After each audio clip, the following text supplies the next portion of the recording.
We're here today with the legends of Arizona drag strips, at least the Phoenix area drag strips of Beeline Dragway and Firebird International Raceway.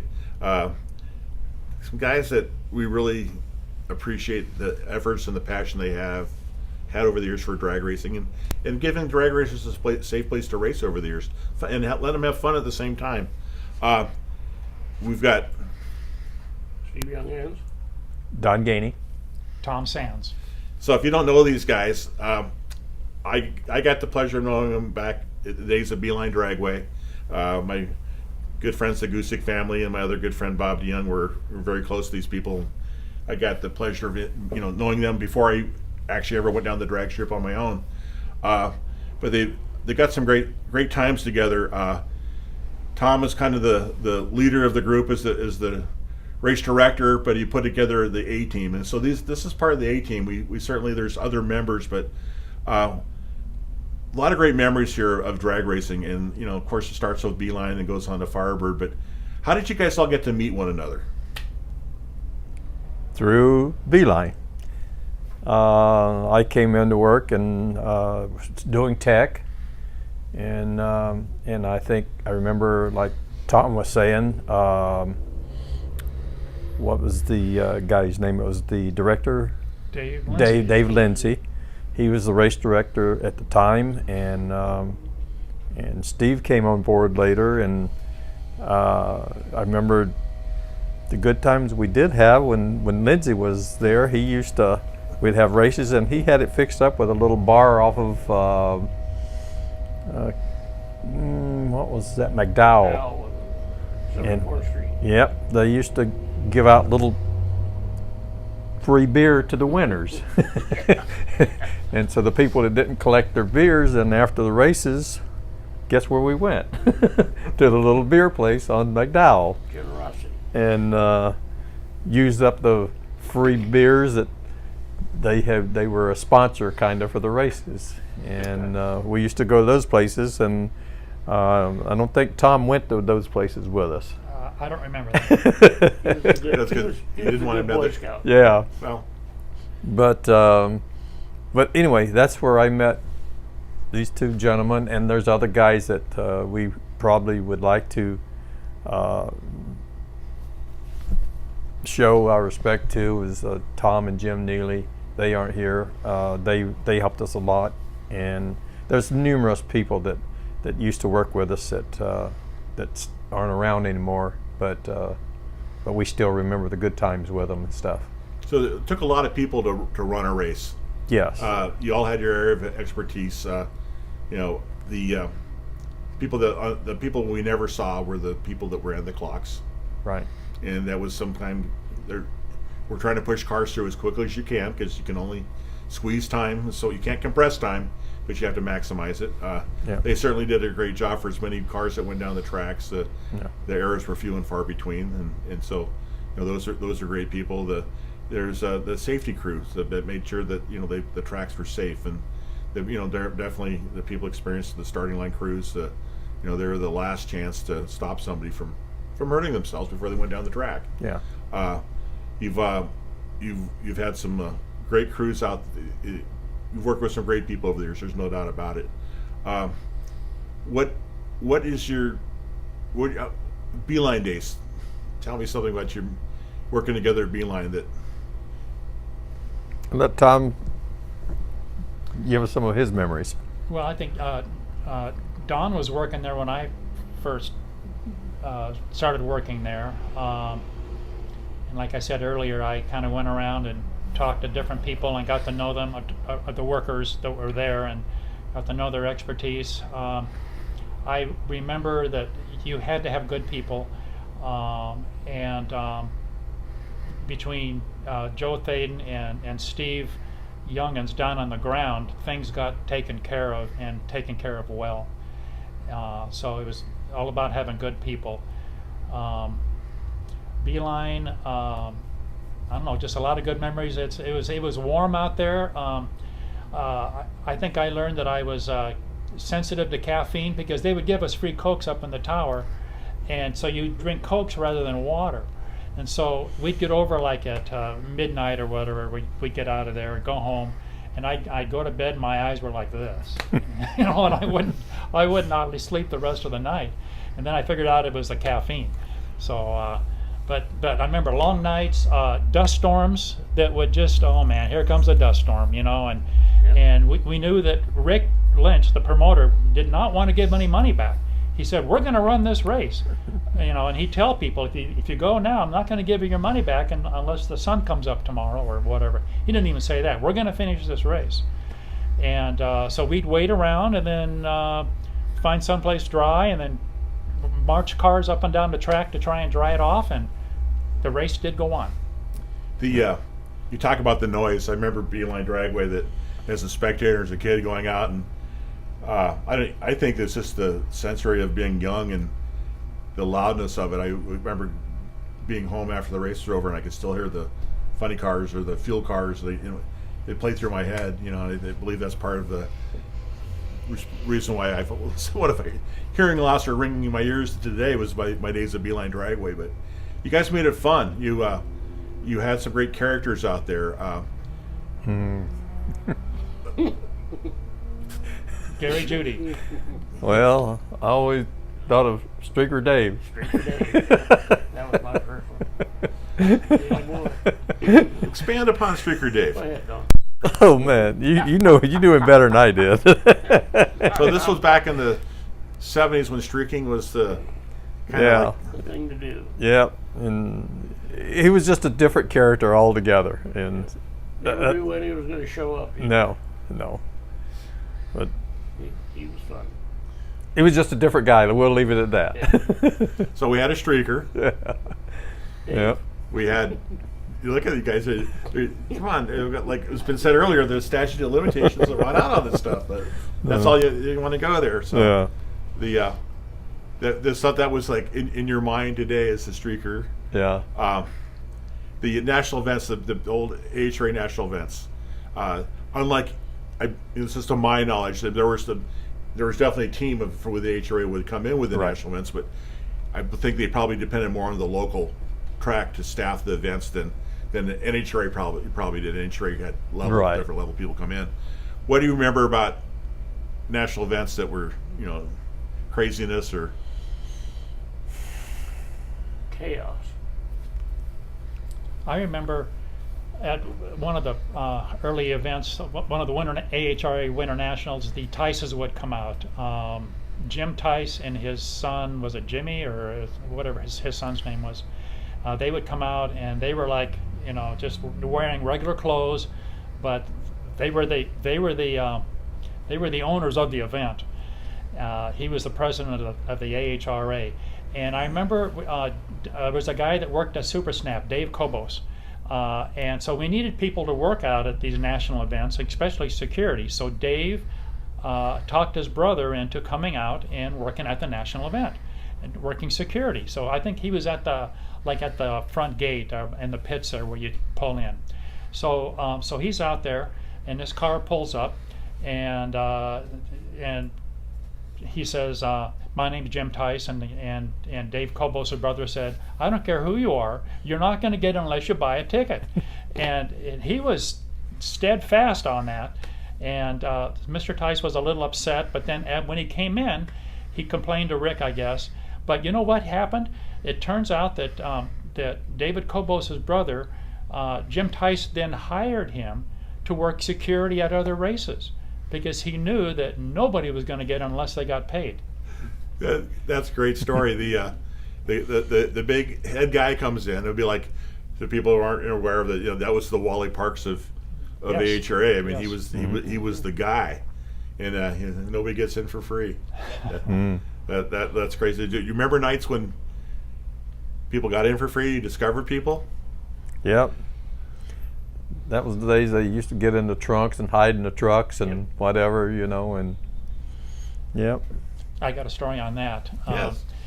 I think it was 1976.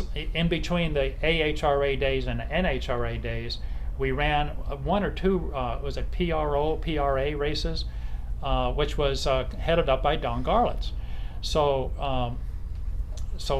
we had a meeting with Don Garlitz. He wanted to meet with the crew. We met at some restaurant someplace, and I'm sure you guys were there.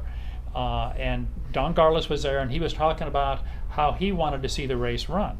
And one of the things he says was, now you make sure the people that come in the gates, like back with a front gate story, people that come through the gates, you check every single car and check those trailers. Have them open up those trailers, and he says what you'll see is two big eyes looking back at you. And he says, get them out of the trailer. They should pay too. And you found people in trailers.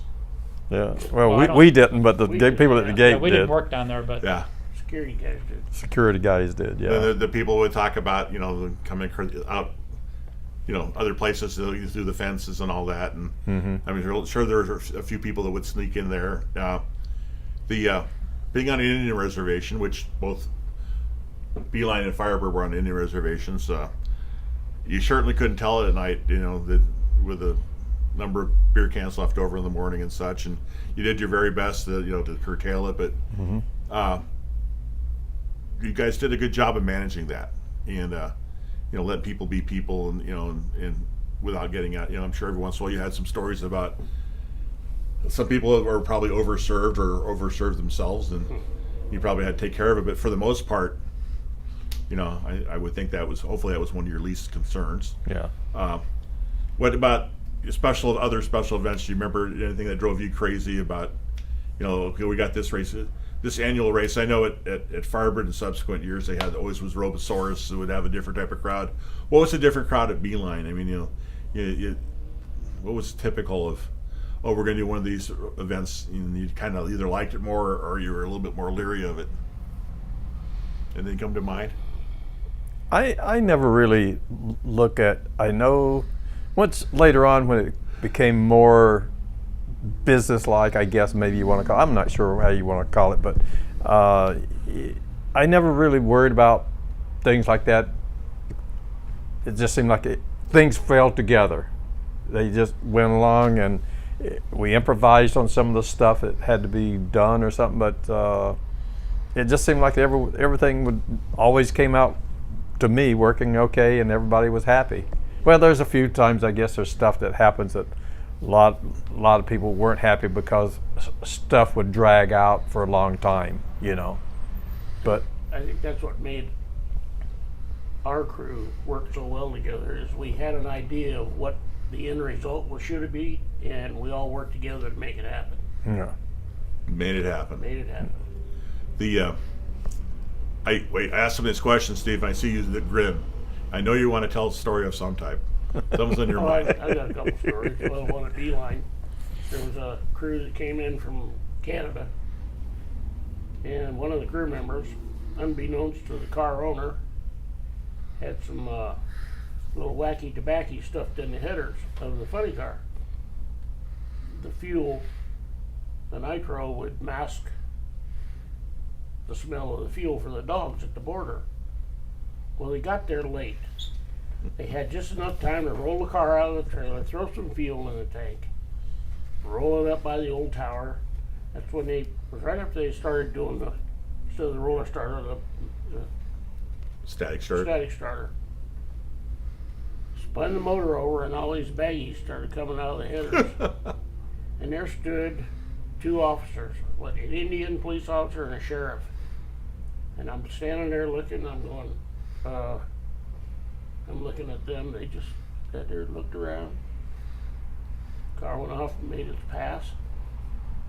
They turned around, and I don't know where those baggies went, but I saw one of them kick it off to the side of the track. The next thing I know, they're all gone.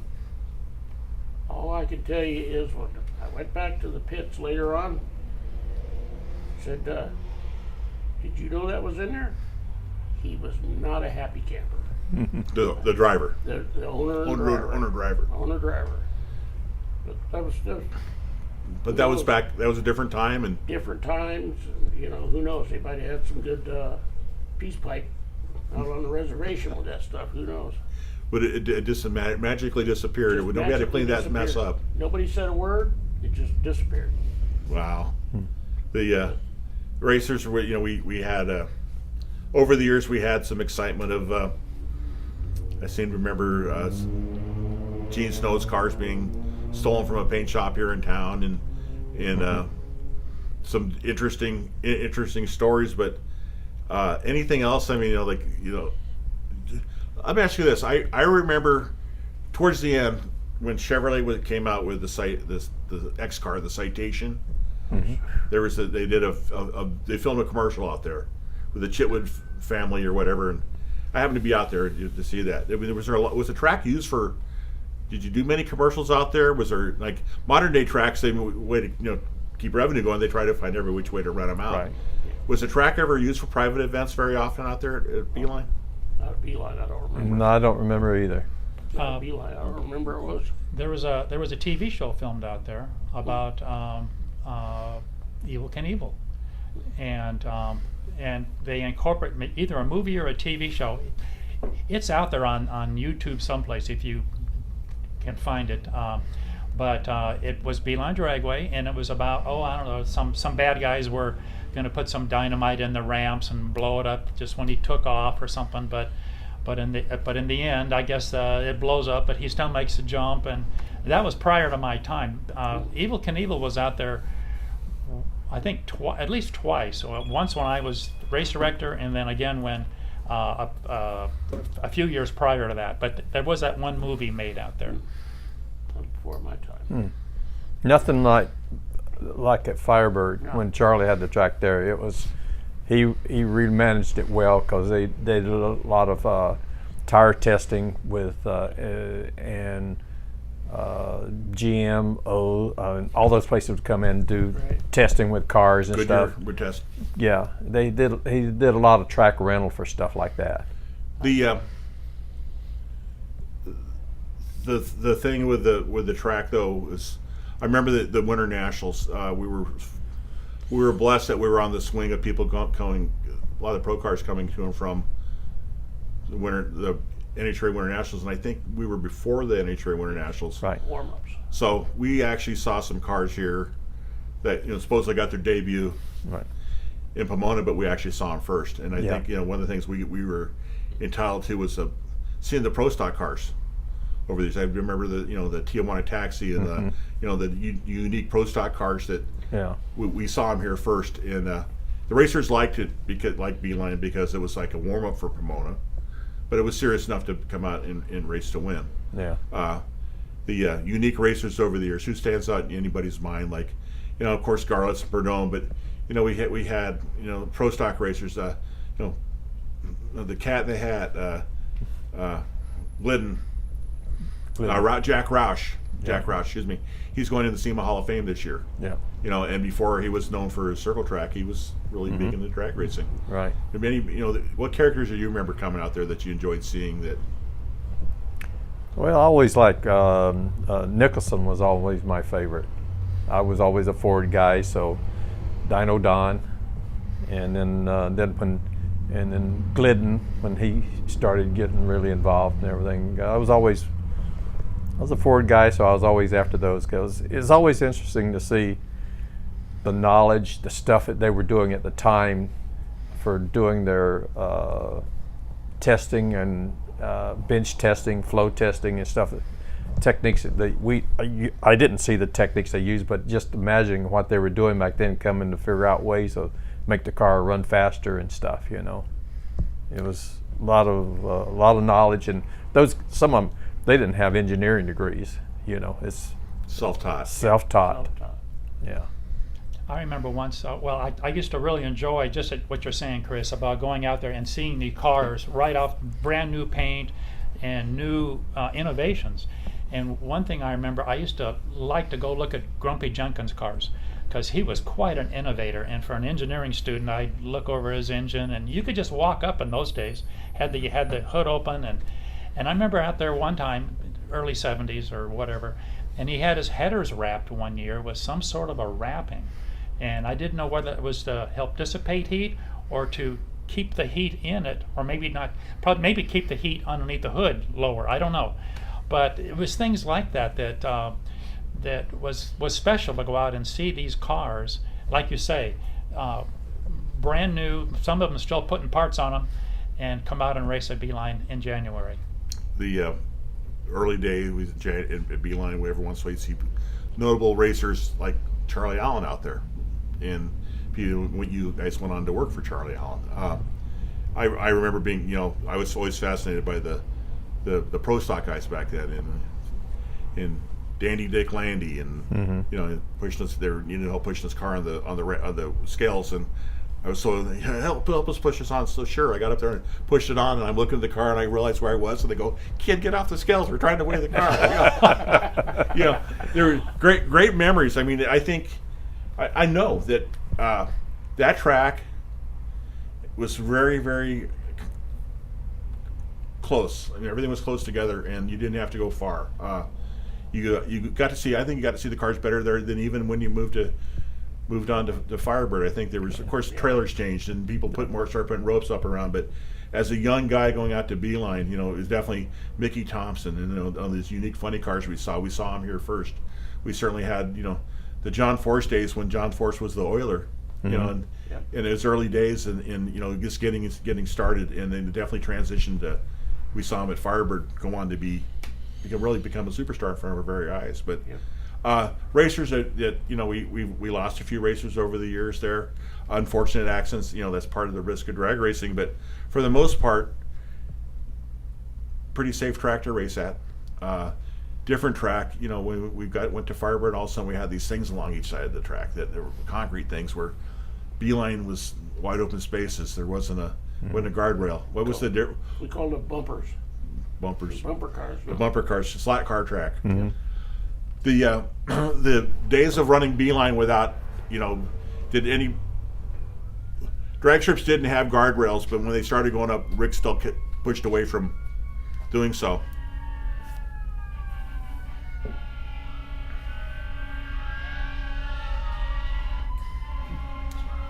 You.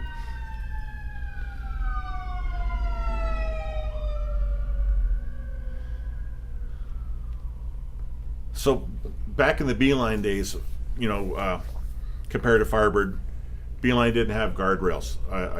Even the photographers were, they're out on their own. I mean, they took a risk of being there off the side of the track.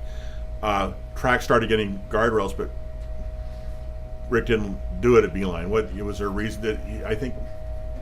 Yeah, in fact, once I remember talking with Rick. I used to go down to his Super Snap shop two or 3 days a week after my engineering classes and help him out on different things, and we'd talk about things.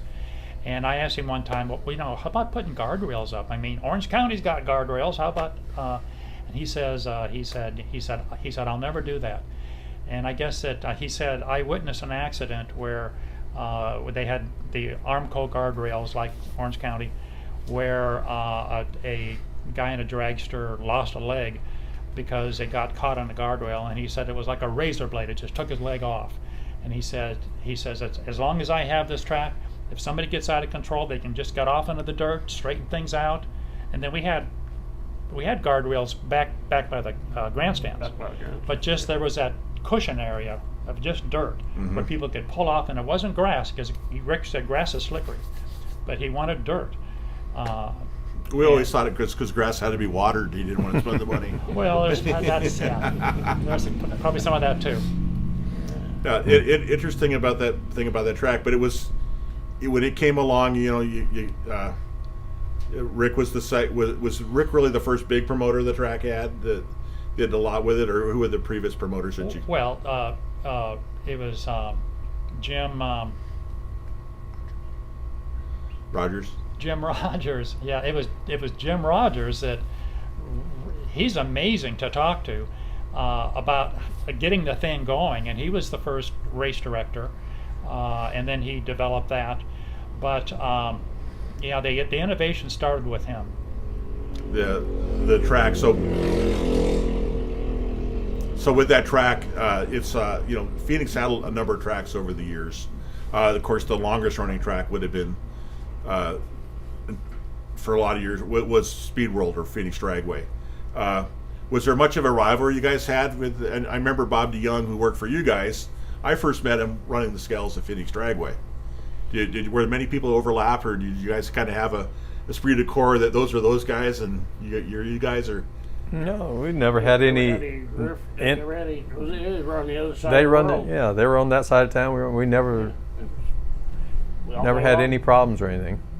Okay. Bob DeYoung may have been the only person. You guys didn't work out there, did you? No. Yeah. no. You know, we had racers that would race out there, Mhm. and you know, I thought we had a little nicer facility, but if the, you know, there was some pride there involved. We had a drag strip that was built as a drag strip. They had an airstrip, and they had some pretty nasty bumps out there that that the drag bike guys would tell me about. That if you hit those, you get to a certain point in the drag strip, you had to be around that bump, otherwise those drag bikes would go airborne. And so ours was a little flatter, I believe. I don't remember any stories about our track being lumpy or scary to go down. So we had the small tower, and then we built the bread box, the big tower. What was that like? I mean, who was that? H-Ray that wanted that, or was that something Rick wanted to do? Or how did that come about? The big tower.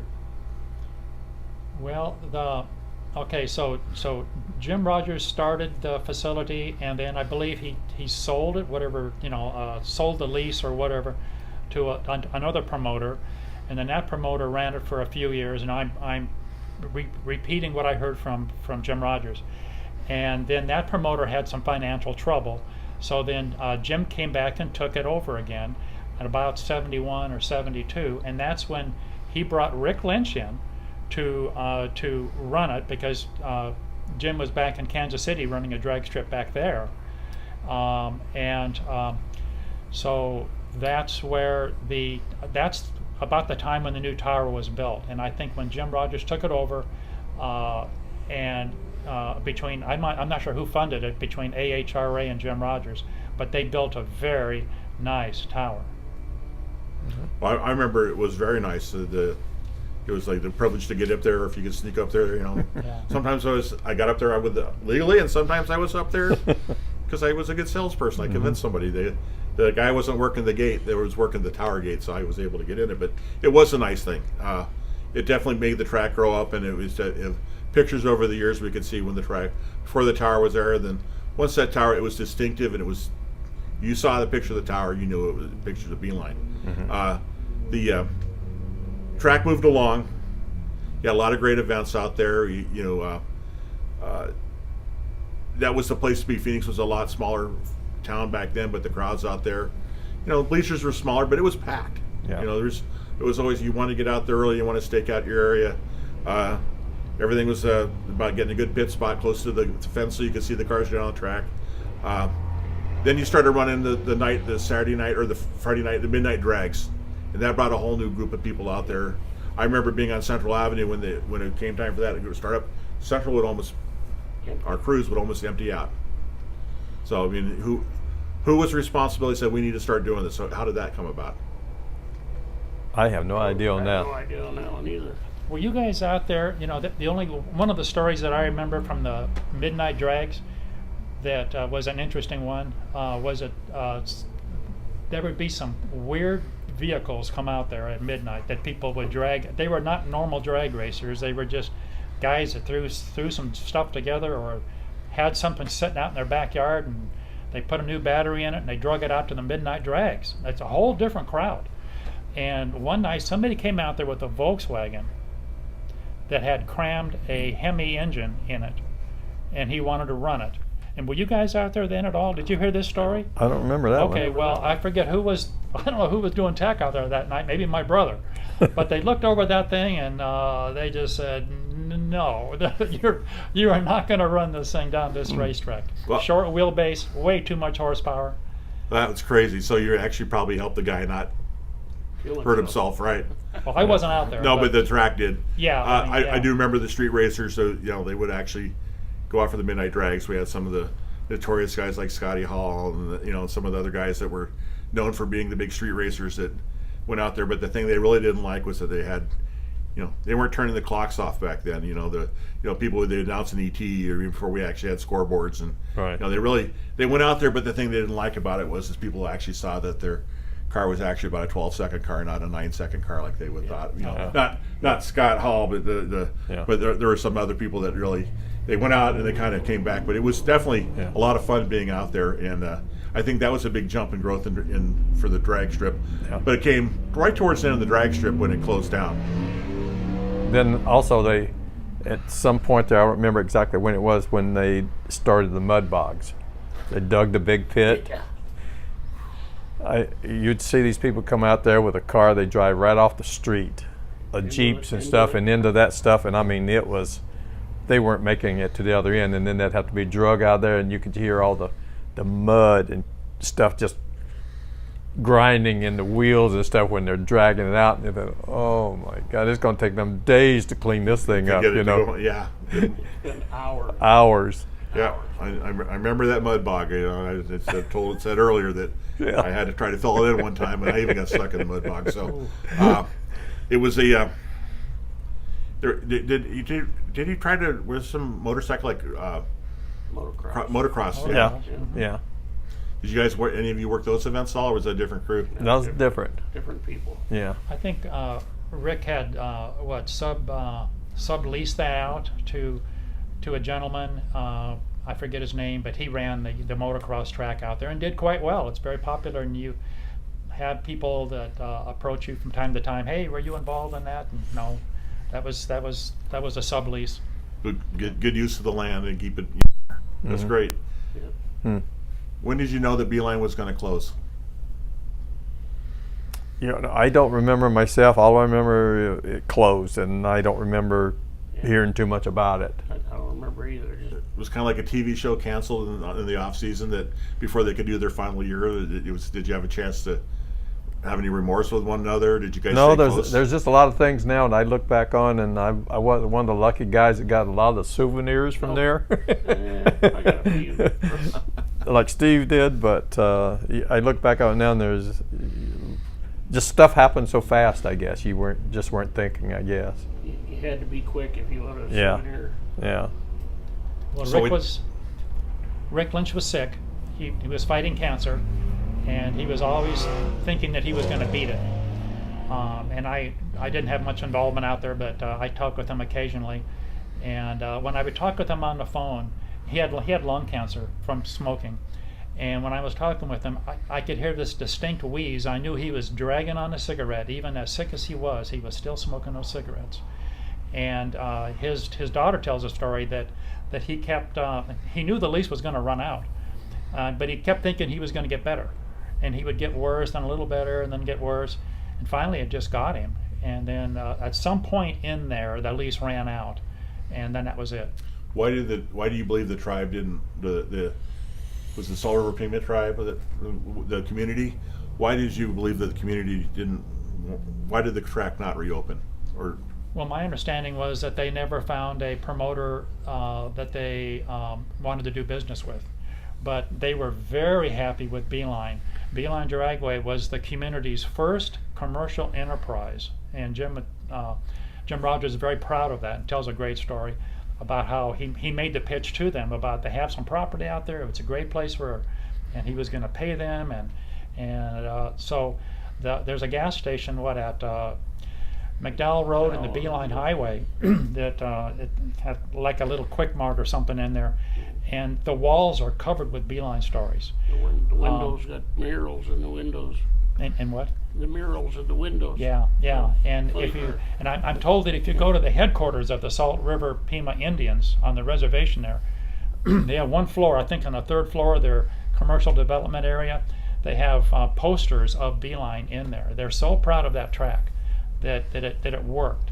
So it's a shame that it went away, but fortunately, somebody was eyeing Phoenix and said that we need a big show track in Phoenix, and that was Charlie Allen. And how did that come about?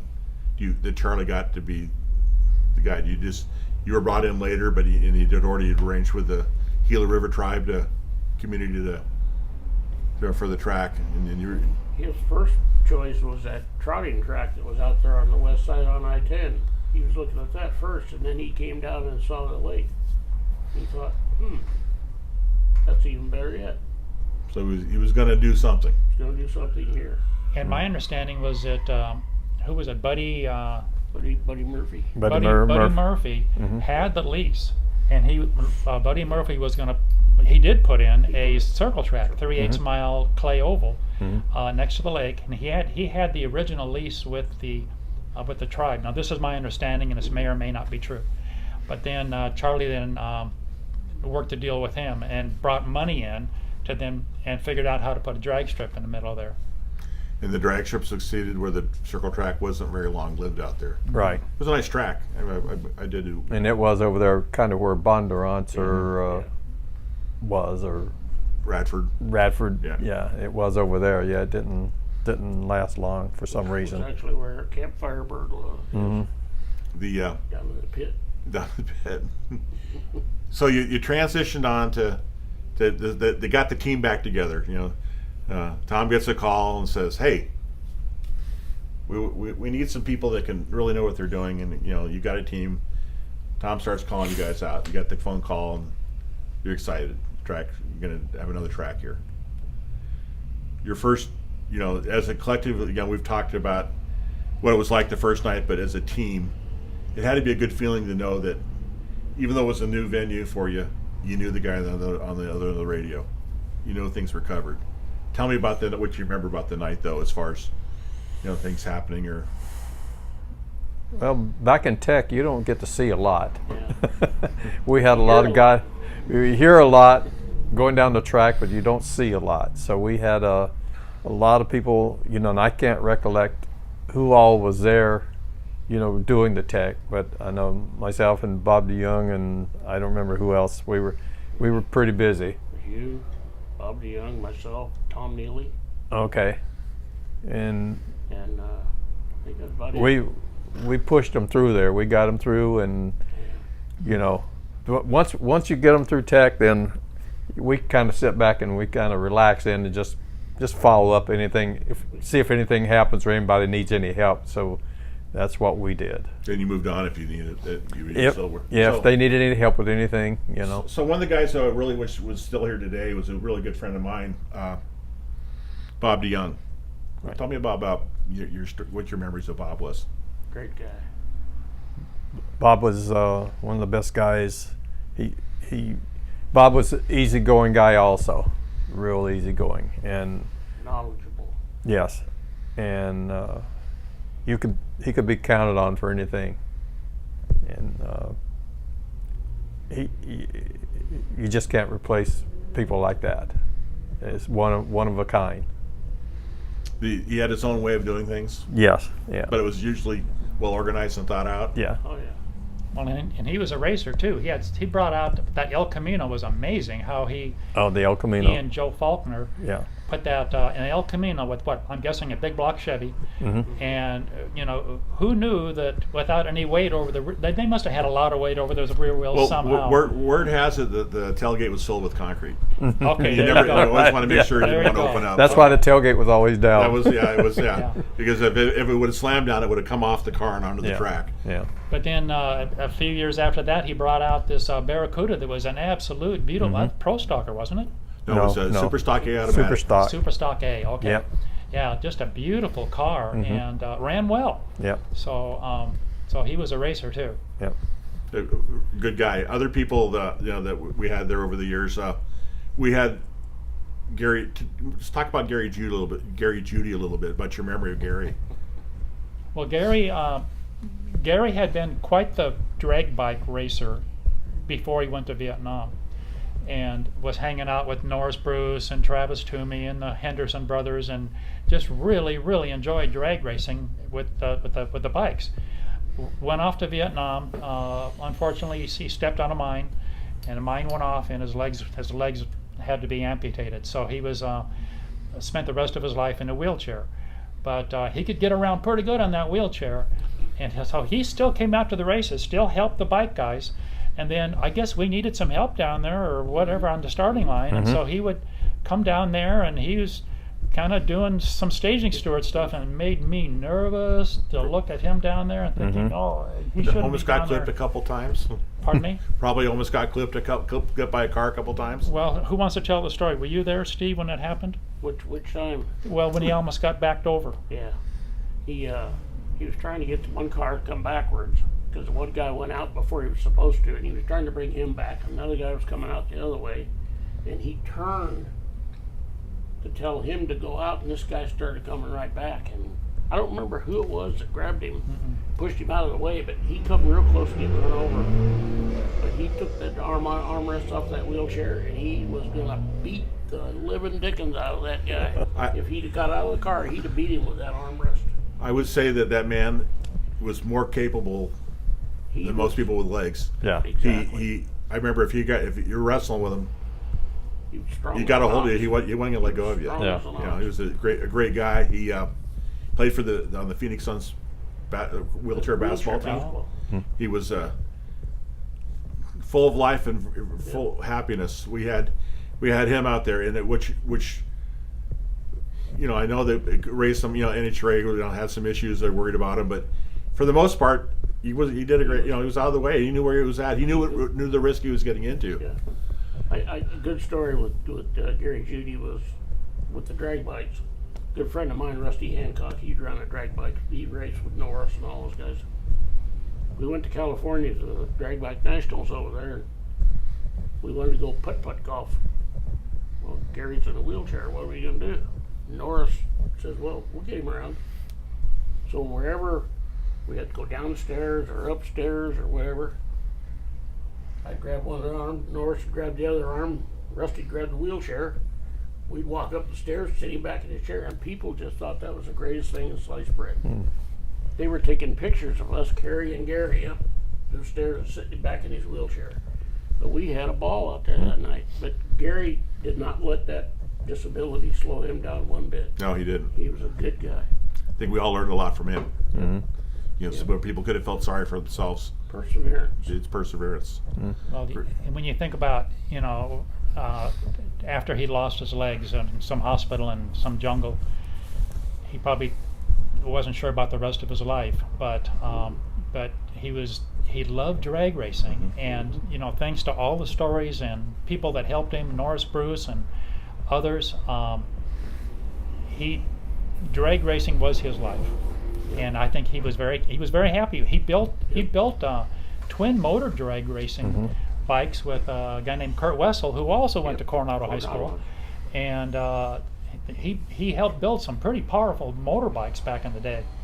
You know what's interesting? We reference to Coronado High School for drag racing. A lot of it, you know, a lot of people went there. You know, just as in circle track racing, Glendale High School. You know, with Bob Ream and Jerry Miller and you know this Ken Fulcher, and there's just a ton of people. So it's amazing the good stories about how our high schools led into you know, Bill Gusick and then Tom and I, we all went to Camelback, and there's a number of people from Camelback, and I'm sorry. you know, that's the way it was. Nonetheless, you guys also, you smile when you bring up Coronado, and so you know, that's a good transition of our youth from, you know, going from the, you know, high school and being involved with their drag racing, and we saw a lot of young people over the years, and you know, some of them went on to do some pretty amazing things in drag racing, and some of it was just a transition. But over the years, you guys provided all these people with a safe place to race.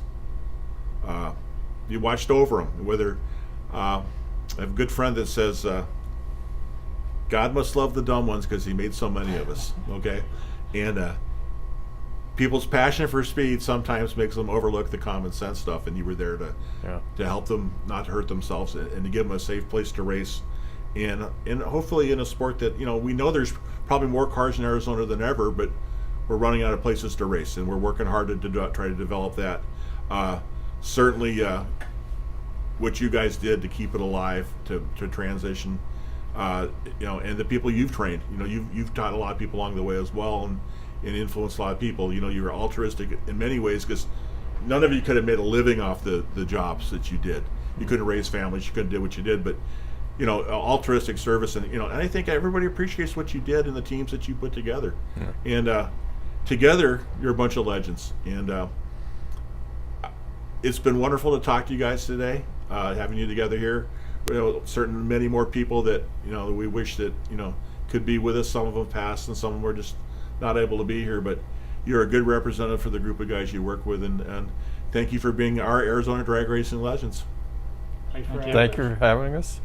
Good day, Enjoy. guys. Enjoyed it. Thank you.